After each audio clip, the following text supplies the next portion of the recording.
우리 장로님 가운데 세 분 가운데 두 분이 키가 작고요. 키가 작은 게 나쁜 거 아니에요, 그죠? 키가 큰 것보다 작은 키가 오히려 유리할 때가 참 많은데 우리 장로님들도 그렇고 또 우리 권사님들 가운데도 강권사님, 윤권사님, 그죠? 키가 박병성 권사님도 키가 작은 분들이 계셔요. 그런데 이렇게 생각하면 어때요? 키가 작은 분들이 우리 교회 막강한 역할을 또 감당해내잖아요, 그죠? 키가 작지만 당찬 분들, 저는 그렇게 생각해요. 우리 교회 키가 작은 분들이 계신데 그분들이 굉장히 당찬 분들이다. 우리 찬양대도 그래요. 작잖아요, 그죠? 키가 아니라 규모가 작잖아요. 장로님 기도하신 것처럼 작지만 일당백, 그죠? 멋진 찬양으로 하나님 앞에 영광 돌리는 호산나. 다시 한번 격려와 박수 한번 할까요? 언젠가 저 자리가 가득 찰 줄 믿습니다. 그죠? 작아서 아름답기도 하지만 멋지게 감당하기도 하지만 더 많은 찬양대원들이 같이 하나님을 찬양하는 귀한 일들도 또 아름다울 수 있을 거예요. 그런데 이렇다면 이렇게 말하면 어때요? 키가 작으니까 역시 어쩔 수 없어 이렇게 돼버리면 성가대 아이고 뭐 숫자도 적은데 뭐 그렇지 뭐 이렇게 돼버리면 어떨까요? 박병현 성호사님 그런 얘기 들으면 어떻게 생각하세요? 그죠? 기분 나쁘죠. 우리 교회도 그렇게 생각할 수 있을 거예요. 작은 교회인데 뭐 별 볼 일 없지 뭐 그냥 그렇지 뭐. 여러분 이런 얘기를 듣고 싶으십니까? 아니면 우리 교회는 작지만 강해 그런 얘기를 듣고 싶으십니까? 우리 모두 아마 마음에 그럴 거예요. 작아도 큰 교회, 작아도 강한 교회, 작아도 하나님께서 기뻐하실 일들을 넉넉하게 감당해내는 교회, 이게 강한 교회죠. 작지만 강한 교회. 그래요. 우리의 마음이 그와 같은 소원으로 가득 찰 수 있기를 주님의 이름으로 축원합니다. 작아도 능력 있는 교회가 있고요, 커도 능력을 잃어버린 교회가 있어요. 요즘 이제 다음 주간에 우리 교단 총회가 있어요. 저도 총회를 갑니다. 이리에서 하게 되는데요. 가는데 그것 때문에 늘 끊임없이 제게 전화가 오고 문자가 오고 그런 일이 있어요. 그게 뭐냐면 명성교회 일 때문입니다. 우리 교단 안에서 정말 세 손가락 안에 드는 큰 영향력을 끼치던 교회죠. 그런데 그 교회가 교단의 영향력이 아니라 근심거리가 되고 있어요. 담임 목사님이 이제 은퇴하시면서 그 아들이 담임 목사가 됐어요. 근데 그 일로 인해서 세습하는 그 일로 인해서 우리 교단에서뿐만 아니라 전국적으로 믿지 않는 사람들 가운데도 이 이야기가 조롱거리가 되고 말았어요.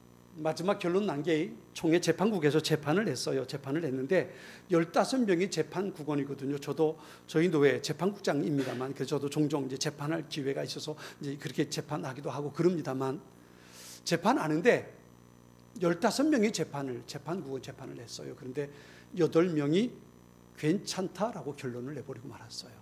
이게 8대 7이 돼가지고 명성교회 세습한 것이 합법화되고 만 거예요.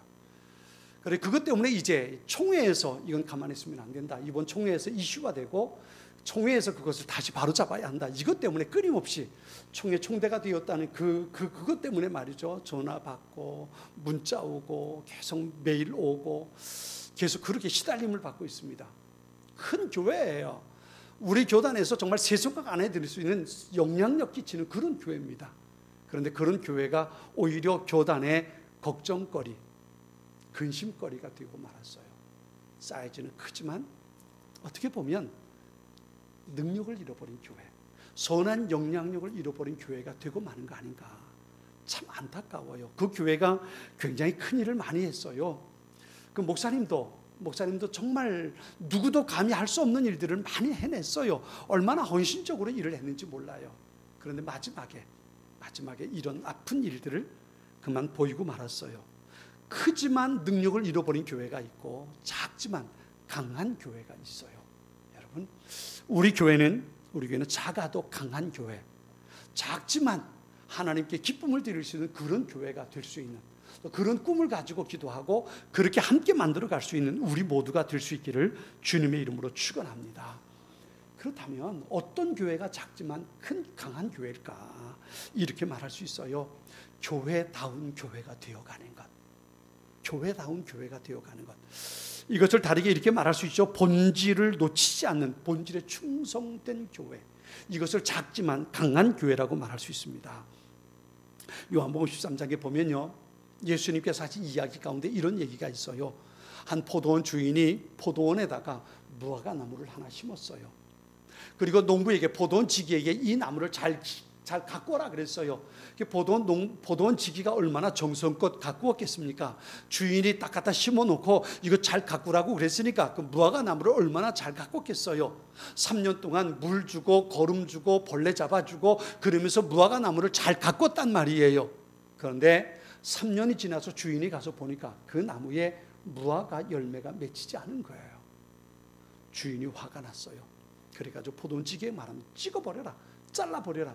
저기 놔둬봤자 땅만 다 망치고 저 무화과 나무가 가져갈 거름 다 포도나무가 가져가면 포도나무들이 더 잘 자랄 텐데 저놈 때문에 포도나무들이 열매를 맺지 못하게 잘라버려라. 쓸모없는 나무다. 그리고 잘라버리라고 말했던 거예요. 여기에서 우리가 잊지 말아야 할 것이 있어요. 그게 뭐냐 하면 이 무화과 나무의 본질, 사명, 그게 뭐냐 하면 열매 맺는 거예요. 이름이 무화과 나무입니다. 무화과 나무는 한문으로는 없을 무자고요, 꽃화자입니다. 꽃이 없는 나무에 꽃을 맺지 않고 열매 맺는 나무입니다. 이게 무화과입니다. 그러니까 그 무화과 나무에서 꽃이 피는 것을 보기를 원하는 게 아니에요. 무화과 나무를 심는 목적은 한 가지입니다. 그것은 열매를 얻기 위해서예요. 그런데 그 나무가 열매를 맺지 못하는 거예요. 더 이상 쓸모없게 돼서 그 포도원 주인이 찍어버리라고 말했던 겁니다. 본질을 잃어버리면, 가장 중요한 것, 정말 있어야 할 것을 잃어버리면 쓸모없는 존재가 되고 만다는 거예요. 강한 교회란 어떤 것일까요? 그것은 있어야 할 것이 있는 교회입니다. 본질에 강한 교회, 사명을 감당할 수 있는 교회가 바로 강한 교회라고 말할 수 있습니다. 그런 교회는 어떤 것일까요? 오늘 본문은 그런 얘기죠. 우리가 이 말씀 잘 아는 말씀이에요. 저도 몇 번 제가 설교 원고를 뒤져보니까 이 사도행전 3장을 가지고 설교했던 적이 4번 있더라고요. 4번 동일한 본문을 가지고 설교를 한 적이 있어요. 그런데 다시 이 말씀을 제가 설교하기 위해서 본문을 선택했어요. 작지만 강한 교회의 모습이 여기에서 우리가 찾아볼 수 있거든요. 어느 날 베드로와 요한이 성전에 올라갑니다. 예루살렘 성전에 올라가는데 미문이라는 문을 통해서 성전에 들어갈 때예요. 그런데 그 미문 곁에 구걸하는 한 사람을 발견하는 겁니다. 거기 그 사람은 늘 있는 사람이에요. 그 가족들이든지 혹은 그가 아는 사람이든지 언제나 매일 아침마다 그 사람을 데려다가 이렇게 걸어다니지 못하는 사람이에요. 40년 동안 태어나면서부터 한 번도 걸어보지 못한 사람입니다. 그러니까 그 사람을 들 것에 들었든지 혹은 뭐 탈 것에 탔든지 그렇게 해가지고 성전 미문 곁에 아침이면 갖다 놓고 하루 종일 거기서 성전을 드나드는 사람에게 구걸하는 사람입니다. 그 구걸한 것을 가지고 생계를 유지해가는 그런 사람이죠. 그 사람을 봤어요. 오늘 본문에 보면 베드로와 요한이 그 사람을 함께 봅니다. 그리고 그에게 주목해서 보고 이렇게 말하죠. 우리를 보라. 우리를 보라. 그러면서 이렇게 말합니다. 오늘 본문에 있는 말씀인데요. 우리 같이 한번 읽어볼까요? 우리 6절 말씀입니다. 자, 6절 말씀 우리 같이 한번 읽어봅니다. 오늘 본문 6절입니다. 같이 봅니다. 베드로가 이르되 은과 금은 내게 없거니와 내게 있는 이것을 내게 주노니 나사렛 예수 그리스도의 이름으로 일어나 걸으라 하고. 아멘. 이 구걸하는 사람이 40년 동안 전혀 걸어보지 못했던 이 사람이, 구걸하던 사람이 베드로와 요한이 우리를 주목해서 보라 그랬더니요, 오늘 5절에는 이렇게 말했어요. 그가 그들에게서 무엇을 얻을까 하여 바라보거늘 그랬어요. 무슨 얘기예요? 그는 거기서 날마다 지나가는 사람에게, 성전에 드나드는 사람에게, 출입하는 사람들에게 구걸해서 뭔가를 얻어서 살아가는 사람입니다. 어떤 사람이 그날 성전에 들어가서 기도하면서 은혜를 많이 받으면 나오면서 어떻게 했을까요? 아마 더 많이 그 사람에게 돈을 줬을 거예요. 그 사람 와 오늘 땡 잡았다. 그리고 그것 가지고 와서 집에서 맛있는 음식을 먹었겠지요. 뭐 어떤 사람들이 성전을 드나들면서 전혀 그런 일이 없다면, 기분 나빠서 거기 픽픽 돌리고 지나간다면 그날은 그냥 운 없는 날로 그저 얻은 것이 없이 그리고 빈손으로 돌아갈 수밖에 없는 그런 사람이었을 거란 말이에요. 그런데 어떤 사람이 성전에 들어가면서 우리를 보라 그러니까 이 사람들이 뭔가 내게 큰 걸 줄 것인가 보다, 그 기대하는 마음을 가지고 그 사람들을 쳐다본 거예요. 그가 바로 베드로와 요한이었단 말이에요. 그런데 이렇게 말하죠. 내게 은과 금은 없지만 이 말 한마디 듣고 이 사람의 마음이 어땠을까요? 우리를 보라 그럴 때는 뭔가 동전이 아니라 뭔가 지폐, 그것도 좀 더 큰 거 말이죠. 큰 액수 뭔가 주지 않을까라고 생각하면서 쳐다봤을 거 아니에요. 그런데 은과 금은 내게 없거니와 이 말 무슨 말이에요? 난 지갑이 비었어 이 말이잖아요. 난 돈이 없다는 얘기거든요. 그러니까 그 말을 들을 때 에이 쓸모없는 그럼 지나가세요 이러고 싶었지 않겠습니까? 그런데 그때 말하는 거예요. 내게 은과 금은 없지만 내 지갑은 비어있지만 그런데 내게 있는 것이 한 가지 있는데 나사렛 예수의 이름으로 네게 주는 일어나 걸어라. 걸어라. 베드로와 요한이 그 사람에게 준 것은 바로 나사렛 예수의 이름이었단 말이에요. 그 다음에 무슨 일이 벌어졌어요? 그 다음에 일어난 건 그 사람의 손을 잡고 일으키니까 오늘 본문은 그랬어요. 발과 발목에 힘을 얻고 그가 일어나 걸으며 뛰며 어디로 갔다고요? 성전에 들어가며 하나님을 찬양했다 그랬어요. 사랑하는 성도 여러분, 이게 바로 강한 교회의 모습입니다. 어떤 것이에요? 가장 중요한 것은 교회 본질을 잃어버리지 않았는데요. 그게 뭐냐면 예수 이름의 능력을 가지고 사는 교회예요. 이게 바로 강한 교회입니다. 교인 숫자가 많은 것이 강한 교회가 아니고요. 재정적으로 넉넉한 게 강한 교회가 아니고요. 예수 이름의 능력을 가지고 사는 사람들이 있는 교회, 그 교회가 강한 교회입니다. 숫자가 많아서가 아니라 작지만 하나님께서 기뻐하실 일들을 위해서 예수 이름의 능력으로 살아가는 교회, 그런 성도가 바로 강한 교회고 강한 성도라는 거예요. 만일에 이것을 잃어버리면 무슨 일이 생길까요? 예수 이름의 능력을 잃어버리면요, 예수님이 이렇게 말씀하셨지요. 너희는 세상의 빛이다, 너희는 세상의 소금이다 그랬어요. 그런데 예수 이름을 잃어버리면 맛을 잃어버린 소금이 되고요, 빛을 잃어버린 등불이 되고 마는 거예요. 이 말은 한마디로 말하면 전혀 쓸모없는 존재가 되는 거예요. 아니, 있어봤자 손해가 되는 존재가 되고 마는 겁니다. 이건 참 하찮은 보잘것없는 쓸모없는 존재가 되어버리고 마는 거예요. 성도가 누굴까요? 성도는 예수 그리스도 이름을 가지고 사는 사람들이 성도입니다. 돈 많은 부자가 성도가 아니고요, 건강하고 사회적인 지위가 많은 사람이 성도가 아니고요, 혹은 나는 하나님께 복을 받아서 이게 성도가 아니고요. 성도는 어떤 사람이냐면 나사렛 예수의 이름을 가지고 살아가는 사람이에요. 나사렛 예수의 이름을 가지고 살아가면서 그분이 주신 은혜를 가지고 주님 앞에 나와 찬양하고 예배하며 사는 사람, 그 사람이 성도예요. 여러분, 교회는 어떤 것일까요? 그렇게 나사렛 예수의 이름을 가지고 살면서 주님 주신 은혜가 감사하고 기뻐하며 주님 앞에 나와 예배하는 그들이 모인 곳, 그게 바로 교회란 말이에요. 예수 이름, 그분의 능력, 그분께서 주신 소중한 은혜 가운데 세워진 것이 교회요, 그게 성도들이란 말이에요. 예수님께서 제자들이 그렇게 말씀하시죠. 베드로에게 말씀하시면서 내 이름은 이제 시몬이 아니라 베드로다라고 말씀하시면서 그러시잖아요. 네 이름 위에 내가 교회를 세운다. 교회를 이게 뭐예요? 믿음의 고백 위에 세워지는 교회예요. 어떤 믿음의 고백이에요? 예수 그리스도가 나의 주님이라는 믿음의 고백이에요. 그러니까 내 삶에서 예수 이름이 빠져버리면, 내 삶에서 예수 이름을 향한 내 믿음이 빠져버리면 전혀 쓸모없는 존재가 되어버리고 마는 겁니다. 이것이 교회의 본질이고 성도의 본질이에요.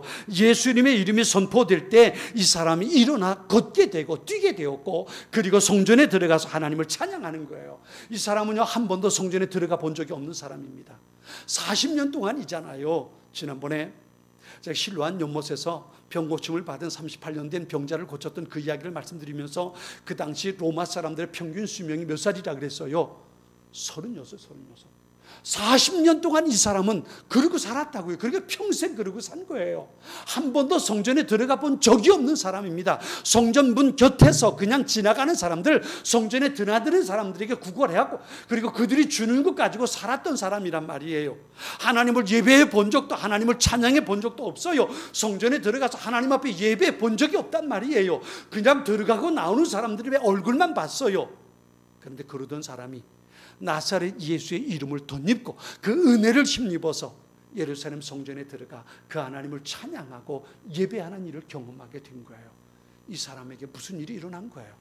도대체 이 사람에게 무슨 일이 일어난 거냐 말이에요. 40년 동안 한 번도 들어가 보지 못한 성전에 들어가서, 그것도 걸어보지 못했던 사람이 걷고 뛰고, 그리고요 하나님을 찬양하고 예배했단 말이에요.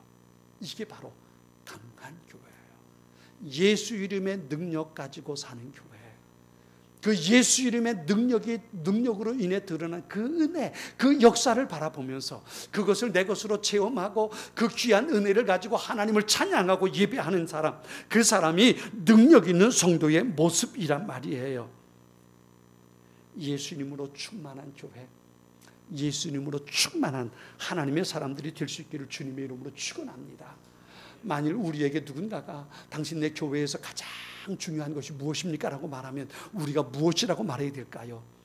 그것은 예수 그리스도 이름의 능력입니다. 예수 이름의 능력, 그것이 우리의 가장 소중한 겁니다. 그것이 우리를 교회되게 하고, 그것이 우리를 성도 되게 하고, 그것이 우리로 하여금 하나님의 거룩한 뜻을 이루어가는 하나님의 사람들로 만들어주시는 거예요. 예수 이름의 능력을 가지고 살아가는 사람, 그리고 그 사람들이 모인 교회, 그것이 바로 능력 있는 강한 교회입니다. 우리 교회가 그렇게 될 수 있기를, 여러분들이 그렇게 될 수 있기를 주님의 이름으로 축원합니다. 그렇다면 어떻게 그런 사람이 될 수 있을까요? 예수 이름의 능력을 가지고 사는 사람은 어떻게 만들어질까요? 오늘 보면 1절을 우리 같이 한번 읽어볼게요. 1절에 그 키워드가 있는데요. 자, 1절 말씀입니다. 같이 읽습니다. 제9시 기도 시간에 베드로와 요한이 성전에 올라갈새. 아멘. 여러분, 지금 이 베드로와 요한이 성전에 올라가면서 미문 곁에 앉아있는 이 안진뱅이 40년 동안 걸어보지 못한 사람을 고치는 사건이 언제 일어났습니까? 시간은 제9시 시간. 9시 시간. 근데 그 시간이 뭐 하는 시간이에요? 기도하는 시간이에요. 기도하는 시간. 베드로와 요한이 습관적으로 기도하는 시간이 그들에게 있었단 말이에요. 때가 되면 그들은 늘 하나님 앞에 기도하기 위해서 나아가는 거예요. 지난번에 그런 말씀을 드렸어요. 그리고 생명의 삶을 통해서 그 말씀을 우리가 같이 묵상했어요. 어떤 내용이냐면 사도 바울이 로마의 죄수로 압송돼 갈 때 있었던 사건이에요. 유라굴로라는 광풍이 바울이 타고 가는 배를 덮쳤지요. 선장도 선원들도 선주도 로마 백부장도 어쩔 수 있는 방법이 아무것도 없었어요. 성경은 그렇게 말했죠. 구원의 여망이 없었다. 이 말이 무슨 말이에요? 죽음 직전까지 간 거예요. 이제 도무지 아무것도 할 수 있는 방법이 없어요. 그냥 풍랑이 끄는 대로 배는 그냥 그렇게 떠내려가는 겁니다. 아무것도 선장도 선원도 선주도 아무것도 할 수 있는 게 없었어요. 그냥 죽음의 시간, 우리 끝났다라고 생각하고 절망하고 있는 시간들이었어요. 그런데 그때 바울이 일어나서 그들에게 말하잖아요. 여러분이요, 안심하라. 우린 한 사람도 생명을 잃어버리지 않을 거다. 그리고 말하잖아요. 그렇게 말할 수 있는 비결이 어디 있었어요? 바울이 이렇게 말하죠. 어젯밤에 내가 믿는 하나님의 사자가 내 곁에 와서 내게 말씀해 주셨다. 내가 로마로 갈 것이고 이 배에 탄 모든 사람들이 나와 함께 생명을 잃지 않을 것이라고 어젯밤에 하나님의 사자가 내게 오셔서 말씀하셨다. 나는 그 하나님을 믿는다. 그리고 말하는 거예요. 어젯밤이 무슨 시간이었겠습니까? 어젯밤 도대체 무슨 일이 있었길래 그런 일이 있었습니까? 그것은요, 바울이 기도하는 시간이었던 거예요. 풍랑이 일어서 선장도 선원도 선주도 아무것도 알 수 없이 그냥 풍랑이 끌려가고 이젠 죽었다라고 끝났다라고 생각하는 그 시간에도, 그 환경 속에서도 그 풍랑이 산더미 같은 파도를 일으켜가면서 배를 침몰시킬 것만 같은 그 순간에도 모든 사람들은 두려움에 빠져가지고 절망하고 이제 끝났다라고 두려워하는 그 시간에도 바울이 하나님 앞에 기도하는 시간이 있었단 말이에요. 그 시간에 하나님의 사자가 바울을 찾아왔고 바울에게 그 메시지를 전해 주었던 거예요. 그래서 바울이 말합니다. 안심하십시오. 두려워하지 마십시오. 우리는 한 사람도 죽지 않습니다. 야곱이 하나님께 부름받고 그리고 외삼촌의 집에서 가나안 땅으로 돌아오지요. 부자가 됐어요. 많은 재산을 얻었고 자녀들도 많이 낳았고요. 아내도 많고요. 가족도 재산도 가축들도 얼마나 많아요. 부자가 돼서 성공해서 돌아오는 거예요. 그런데 그렇게 돌아오는데 형 에서가 군사를 이끌고 마중 나온다는 얘기를 들어요. 자기를 맞이하는 환영 인파가 아니에요. 20년 전에 동생 야곱에 의해서 원한을 품었는데 그 원한을 이제 갚겠다는 거예요. 그리고 야곱을 마중 나오는 겁니다. 야곱의 가슴이 덜컹했지요. 지금까지는 다 좋았는데 외삼촌의 집에서도 여러 가지 방법을 가지고 부자가 되고 넉넉하게 살아남았고, 그리고 집으로 금의 완양하는 중인데 근데 형이 군대를 이끌고 온단 말이에요. 막 가슴이 덜컹했지요. 이제 끝났다 싶은 거예요. 그래서 작전을 짭니다.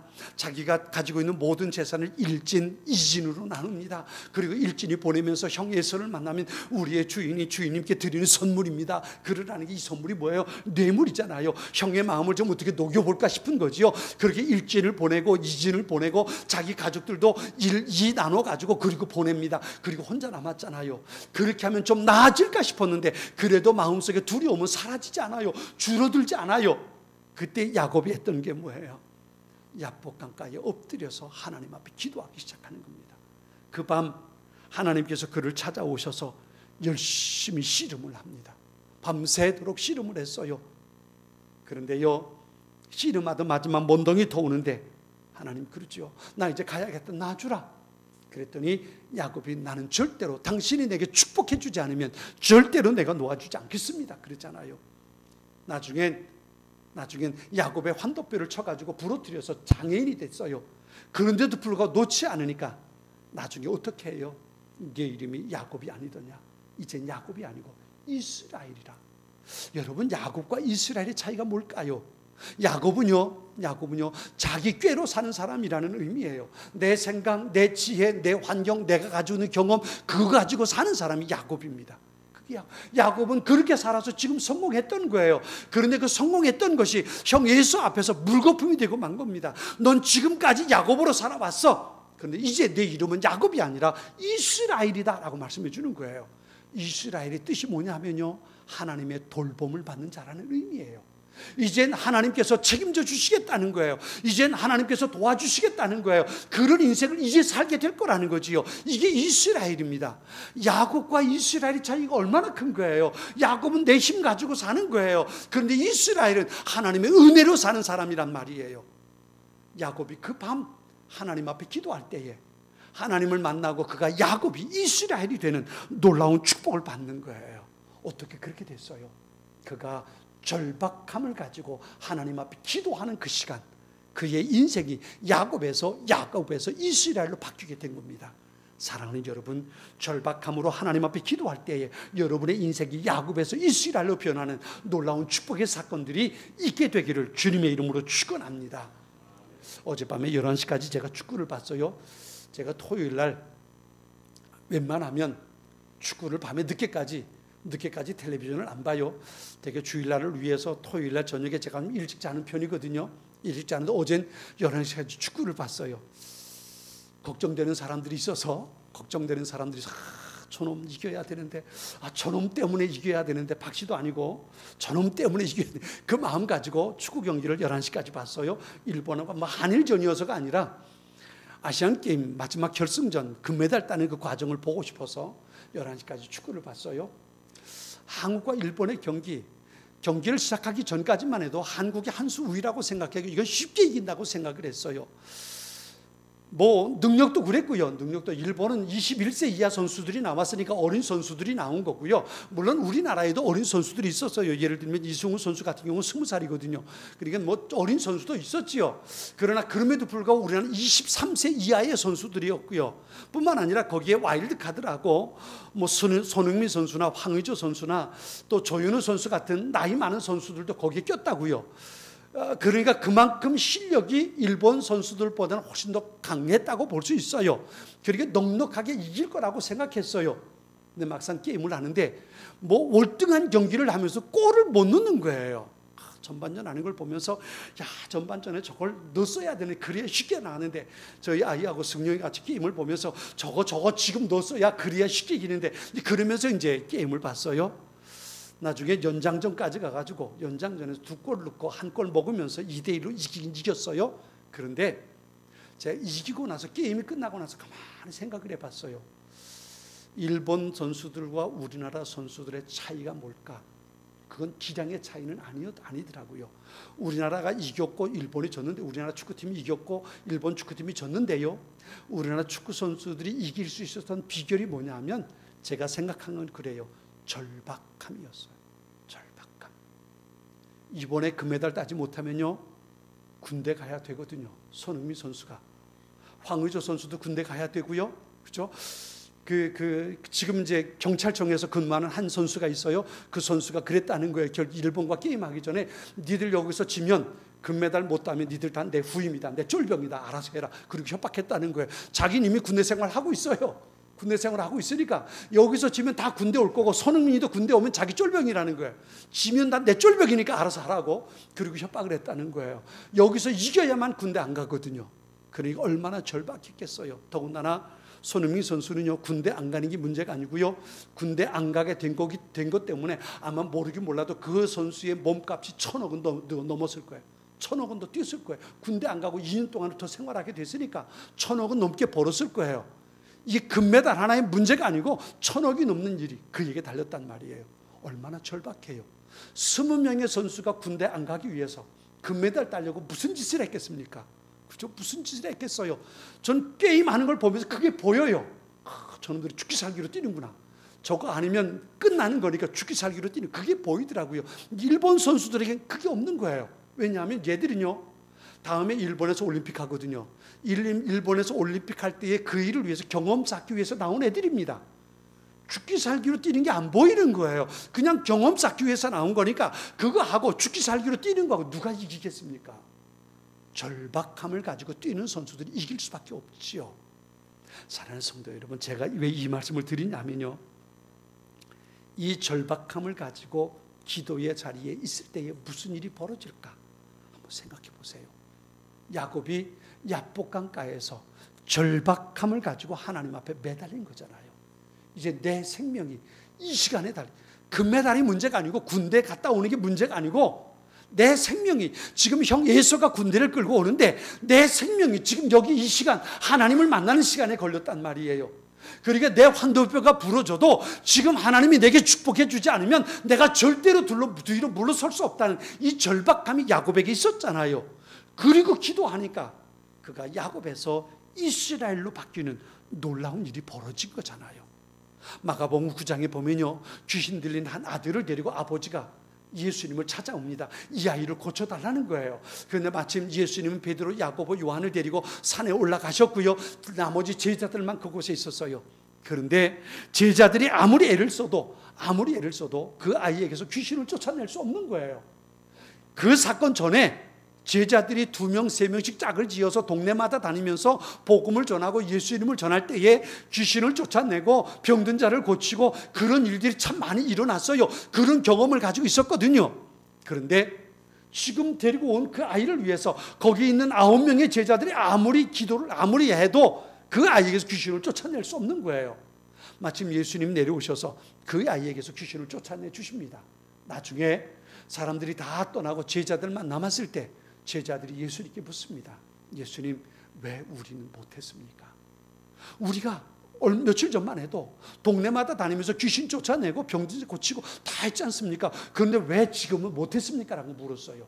그때 예수님께서 이렇게 말씀하십니다. 기도 외에는 이런 일이 일어나지 않는다. 기도 외에는 이런 일이 일어나지 않는다. 사랑하는 성도 여러분, 우리 교회가 강한 교회가 되길 원하십니까? 여러분이 강한 성도가 되길 원하십니까? 우리에게 필요한 건 기도하는 시간이 우리에게 필요합니다. 절박함을 가지고 하나님께서 우리에게 은혜 베풀어 주지 않으시면, 하나님께서 우리에게 주시는 예수 이름의 권세와 능력이 없다면 우리는 결코 세워질 수 없습니다. 이 절박함을 가지고 하나님 앞에 기도하지 않는다면 절대로 우리에게 그런 일은 일어나지 않을 겁니다.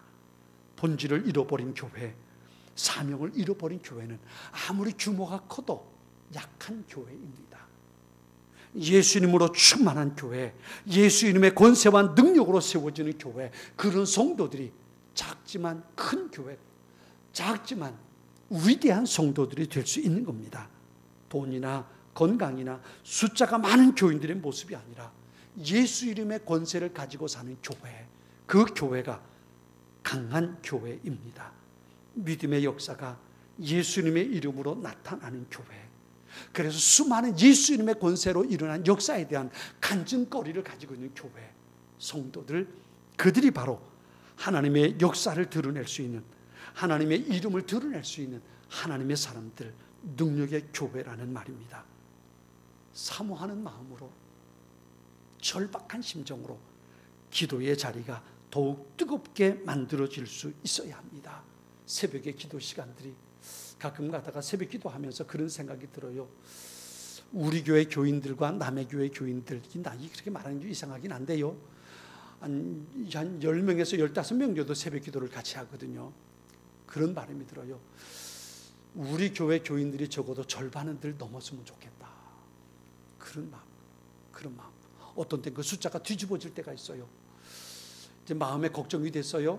우리 홍은섭 장로님께서 파주로 이제 내년 초에 이사를 가버리면 장로님이 새벽기도 못 나오시면 숫자가 절반이 안 될 것 같은데 걱정스러운 마음이 생겨요. 우리 교회 교인들이 적어도 새벽 시간에 절반 이상을 넘을 수 있어야 되지 않겠나. 우리 교회잖아요. 우리 교회잖아요. 새벽 기도의 자리가 뜨거워지는 교회. 금요일 저녁에 기도하는 시간들이 비워지지 않는 사람이죠. 뜨거운 마음으로, 간절한 마음으로, 절박한 마음으로 하나님 앞에 기도하는 사람들이 있는 교회. 한 마음 기도해야 하는 금요일 저녁엔 온 교회 성도들이 나와 눈물로 부르짖으며 기도할 때, 월삭 새벽 기도회 때마다 한 달에 한 번씩 이 교회 모든 성도들이 나와서 하나님 앞에 뜨겁게 기도하는 사람들로 채워지는 교회. 그 교회가 되면 우리 교회가 강한 교회가 될 수 있을 겁니다. 사랑하는 성도 여러분, 기도의 자리를 채워갈 수 있기 바랍니다. 하나님의 은혜를 사모하는 마음으로 예수 이름의 권세와 능력을 가지고 살아가기 위해서 간절한 마음, 절박한 마음을 가지고 기도의 자리에 나와 채울 수 있는, 그래서 그곳에 나와서 예수 이름을 부르고 하나님의 이름의 권세가 우리 안에 채워지기를 바라는 마음으로 절박하게 기도의 자리에서 뜨겁게 하나님의 이름을 부르며 기도하는 사람들, 그 사람들이 있는 교회가 강한 교회가 될 수 있는 겁니다. 그런 교회가 될 수 있기를 바랍니다.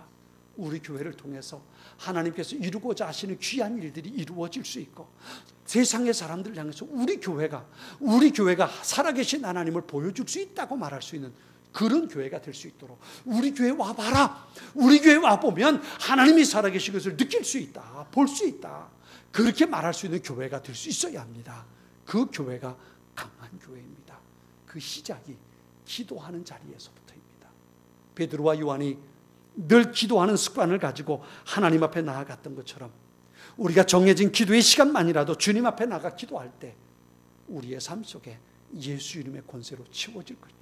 믿음의 부유한 자들, 담대한 자들이 될 수 있을 것이고, 세상을 향해 하나님의 능력을 보여주는 교회가 될 수 있을 겁니다. 작지만 강한 교회 꿈을 가지고 그것을 위해서 기도하고 함께 마음을 합할 수 있는 우리 모두가 될 수 있길 바랍니다. 하나님께서 주신 소중한 은혜를 가지고 하나님 앞에 나와 기뻐하며 찬양하고 예배할 수 있는 그런 교회가 될 수 있기를 바랍니다. 같이 기도하겠습니다.